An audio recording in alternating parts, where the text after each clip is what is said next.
बिस्मिल्लाहिर्रहमानिर्रहीम। अस्सलामुअलैकुम।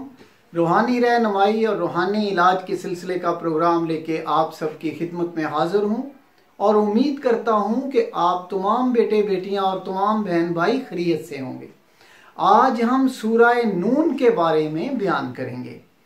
अगर कोई 70 टाइम यानी 70 मरतबा सूरह नून को पढ़ेगा, इसके अव्वल भी 3 मरतबा दरूद पाक और इसके आखिर में भी 3 मरतबा दरूद पाक, तो अल्लाह ताला उसे हर किस्म के फरेब और धोखे से महफूज रखेंगे।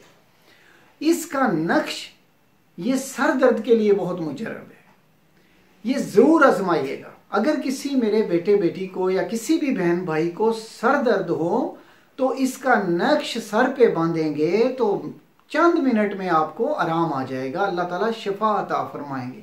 ये बहुत ही मुजरब है। अल्लाह ताला हम सबको हर किस्म की बीमारी और आफत से महफूज रखे। इसी के साथ अगले प्रोग्राम तक इजाजत चाहता हूँ। अल्लाह हाफिज। Subscribe to our channel by clicking the subscribe button. Click the bell button and enjoy the latest uploads from our channel.